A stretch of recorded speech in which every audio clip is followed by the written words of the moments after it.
Assalomu alaykum hurmatli tumandoshlar, aziz yurtdoshlar. Mana xabaringiz bor, kuni kecha yurtboshimiz tomonidan ustoz va murabbiylar kuni oldidan yurtimizdagi pedagoglar, o'qituvchi va murabbiylar bilan ochiq muloqoti bo'lib o'tdi. Mana shu ochiq muloqotda Ohangaron tumanidan bevosita ishtirok etgan 12-maktab direktori Sarvar Qo'chqorov bilan bugun muloqot qilamiz. Sarvar aka o'zining ushbu muloqotda olgan taassurotlari haqida bizga so'zlab beradi. Assalomu alaykum Sarvar aka. Sarvar aka, mana kuni kecha yurtboshimiz tomonidan o'tkazilgan muloqotda siz bevosita ishtirok etdingiz. Shu tumandoshlarimizga qisqacha qilib bir taassurotlaringiz haqida so'zlab bersangiz. Assalomu alaykum aziz tumandoshlar. Hammalaringizni ustoz va murabbiylar kuni munosabati bilan tabriklayman. Kelgusi ishlaringizda ulkan muvaffaqiyat tilayman. Kuni kecha hurmatli prezidentimizni tashabbuslari bilan barcha ustozlar, pedagoglar bilan jonli uchrashuv bo'lib o'tdi. Bu uchrashuvda qariyb respublikamizda 40 mingga yaqin pedagoglar ishtirok etdi joylarda. Albatta biz ham kichik bir chekka bir qishloqda Ohangaron tumanining bir vakili sifatida borib 100% bitta auditoriyada hurmatli prezidentimiz bilan shu yig'ilishda ishtirok etish nasib bo'ldi. Bu albatta bugungi kunda yaratilayotgan ta'lim tizimidagi islohotlar, amalga oshirilayotgan barcha bugungi kundagi jarayonlarimizni o'z aksini topadi albatta. Yana bir hurmatli prezidentimiz ustoz va murabbiylarga juda ham katta bugungi kunda e'tibor berdi. Ularning bitta namunasi sifatida oylik maoshlar haqida to'xtaldi va albatta ko'p imkoniyatlar, mana davlatimiz tomonidan berilgan chegirmalar va boshqa bir qancha ustuvor vazifalar belgilandi. Kuni kecha yaqinda o'tkazilgan mana shu ta'lim sohasi fidoyilari bilan uchrashgan selektor jarayonidagi ustuvor vazifalar belgilangan edi. Ustuvor vazifalarning bitta qismida maktablarda joriy etilgan respublikamizda yangi baholash tizimlari haqida to'xtalgandi. Bu yangi baholash tizimi haqida respublikamizda qariyb 500 ta maktab yangi baholash tizimiga o'tkazilgan. Lekin bizning Ohangaron tumanidan 12-maktabimiz shu 500 ta maktablar qatoriga kirdi. Bu ham albatta shu ustozlarimizga bo'lgan e'tibor, mana shu maktablarda ta'lim tizimida amalga oshirilgan islohotlarning bir ko'rinishi deb bilaman. Bu 500 ta kirgan maktablarni qarangki 40% gacha ustamasi belgilangan.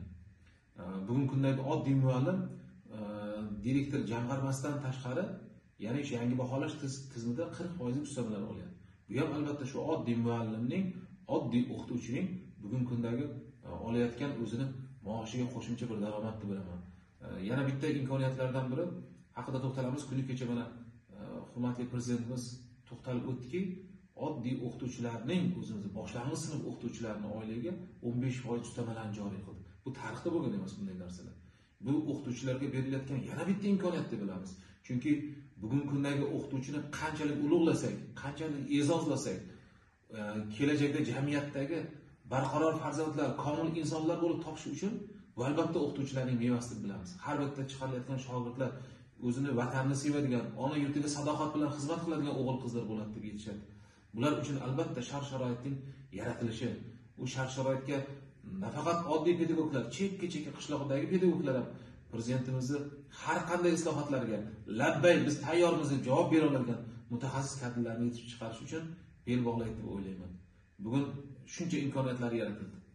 Qarangki, yaratilayotgan bir jarayonda bugun bolalarning ko'zidagi quvonchni, uni ko'zdagi bir ertangi kunga ishonchni ko'rib biz albatta hayratlanamiz.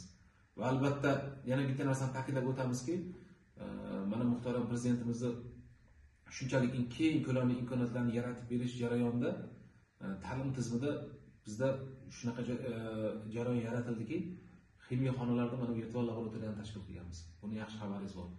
Bu laboratoriya jihozlari mana viloyatlarimizda birinchilardan bu. Chunki ximiya laboratoriya ishlarini bugun o'quvchilarimiz virtual olamda bajarishyapti. Oldinlari bizda texnologiya yoki tibbiyot oliygohlariga kirish ko'rsatkichi kam bo'lgan bo'lsa, mana shu narsalarni amalga oshirganimizdan keyin 2 karra ko'paydi. Tibbiyot oliygohlariga bevosita o'quvchilarimiz o'z kuchlari, bilimlari bilan bugun talabalik safiga qabul qilinmoqda. Bu ham albatta shu tumanimizning, viloyatimizning, albatta respublikamizga xizmat qiladigan mutaxassis kadrlar bo'lib yetishiga tilakdoshman. Kechagi tafsilotlar bo'yicha ojizona kichkina bir qilgan mehnatimizni mana shu tumanimiz, viloyatimiz e'zozlab muhtaram prezidentimizni bitta auditoriya qatnashish nasib qildi. Bundan albatta o'zimga kuch, shijoat, katta bir taassurot bilan qaytdim. Xudo xolasa kelgusi ishlarimda bundan-da yuqori natijalar bilan zabt etishni o'z oldimizga jamoamiz bilan bir maqsad qildim. Rahmat Sarvar aka. Sarvar aka, mana kechagi bo'lgan muloqotdan keyin siz o'sha ilgari surilgan prezidentimiz tomonidan ilgari surilgan tashabbuslar, o'sha o'qituvchining jamiyatdagi mavqeini ko'tarishga qaratilgan imkoniyatlar, imtiyozlar, shulardan bir ilhomlanib, umuman o'zingizga olgan bir bilim, tashabbuslardan kelib chiqib, maktabingizda, o'z mehnat jamoangizda qanday bir ishlarni amalga oshirishni o'zingizga bir reja qilib oldingiz, maqsad qilib oldingiz?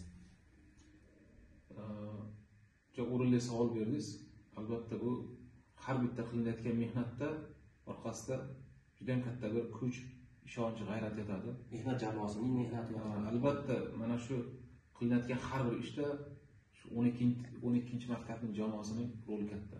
Chunki har bitta o'qituvchilarimiz shu bitta yoqadan bosh chiqarib, bitta tizimning orqasidan ergashib, hammamiz oldingi qo'yayotgan yutuqlarimizga birgalikda hazm qilish, hammasi bu ishonchga bog'liq. Yana bitta narsani faxrlanib aytamizki, juda ham jamoamiz katta. Tumanda salohiyatli bitta maktablarda o'rnidan joy olganmiz. Albatta bu ustozlarimizning yutuqlari. Ustozlarimiz bugungi kundagi mana shu o'z ustida muntazam ishlashlari, davlatimiz tomonidan berilayotgan shart-sharoitlarni o'zlari hazm qilib, qabul qilib, bugungi kunda amaliyotga tatbiq etishlari. Bu ham albatta har bir o'qituvchining o'z mahoratiga, o'z san'atiga bog'liq. Chunki o'z kasbini sidqidildan his qilmagan inson kelajak avlodga to'g'ri ta'lim bermaydi. Shuning uchun bu o'qituvchilarimizga, bu jamoamizda juda ham ishonchimiz katta. Kelgusi ishlarda mana shu jamoamiz mehnatimizdan oldinga juda katta marralarni zabt etganmiz. Mana Xudo xolasa har bir ustozlarimiz tayyorlayotgan o'quvchilar bugun oliy ta'limlarda o'z o'rnini egallamoqda. Bu ham albatta maktabimizda jamoamiz yutug'i. Bugungi kundagi mana oliy toifali ustozlarim bor.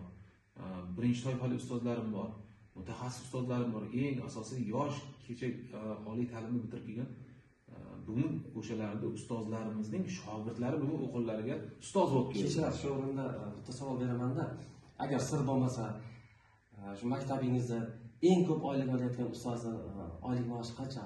Hozir o'sha ustamalari bilan hisoblaganda, malaka toifalarini hisoblab ustamalar bor-ku endi, har xil o'zingiz vazirliklar tomonidan qarorlar bilan belgilangan ustamalar. Qancha oylik oladi? Eng ko'p oylik oladigan, agar sir bo'lmasa, shu tinglovchilarimiz bizni hozir bugungi kundagi ustozlarning juda hammasi yaxshi maosh oladi. Chunki respublikamizda bugun oddiy muallim, chekka hududdagi muallimning oylik maoshlari ham juda ham afzal hozir oldingiga qaraganda. Bilasiz, muhtaram prezidentimiz ta'lim tizimiga juda katta e'tibor berdi. Shu tizimdan foydalanib bizning maktabdagi pedagoglarimiz ham, ustozlarimiz ham eng kami, mana sizga aytaman, eng kami mana 4 million qo'lga olasiz bo'lsa, 3 million, 4 million oladigan bo'lsa, eng yuqorisi aytamiz $1000 ortiq oylik maosh olmoqda. Demak, $1000 bo'lsa 10 milliondan ortiq oladi. 10 milliondan ortiq ustozlarimiz maoshlari oladi. Bu degani o'sha o'qituvchimizni kasbiy malakasidan kelib chiqib, kasbiy toifasidan kelib chiqib va har xil o'sha yutuqlardan kelib chiqib belgilangan ustamalar asosida, albatta. Demak, xulosa qilish mumkinki, o'zini ustida ishlagan, ilm olishda to'xtamagan, malakasini oshirib, tobora oshirib borgan o'qituvchi hozirgi kunda demak 10 milliondan ko'p oylik oladi. Shunday ustamalari bilan, qo'shimchalar bilan. Mana qarang, sertifikatlarga, mana milliy sertifikatlarni joriy qildi. Bundan tashqari mana 820-sonli maktab direktor jamg'armasidan olingan ustamalar bor. Bundan tashqari mana yangi baholash tizimi joriy etildi, muhtaram prezidentimiz. Mana yangi baholash tizimida ustamalar belgilangan 40% gacha har bir pedagogning.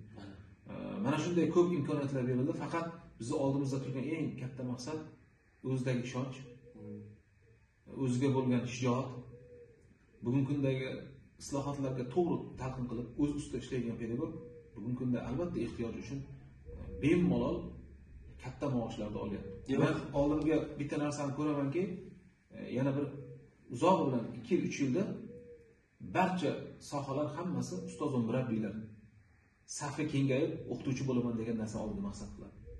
Iloyim shunday bo'lsin. Demak, xulosa qilish mumkinki, ustoz, murabbiy nafaqat ilm berish, endi o'zi ham o'z ustida ishlab ilm olishda davom etish kerak ekan. Albatta. Demak, yaxshi oylik olib, o'zini ijtimoiy holatini yaxshilash maqsadida. Rahmat Sarvar aka. Chiroyli fikrlaringiz uchun, mulohazalaringiz uchun. Shu so'zimiz yakunida ikki og'iz agar hamkasblaringizga, umuman bizning kuzatuvchilarimizga ikki og'iz tilagingiz bo'lsa, marhamat bildirishingiz mumkin. Rahmat. Shu fursatdan foydalanib barcha jamoamizga, tumandagi pedagoglarimizga, viloyatimizga, respublikamizdagi barcha bugungi oddiy muallim, ustoz, murabbiylarni kirib kelayotgan bayram bilan tabriklayman. Kelgusi ishlarda ulkan muvaffaqiyat tilayman. Doimo sog' salomat bo'lsin. Ilmdan, izlanishdan charchamasin eng asosiysi.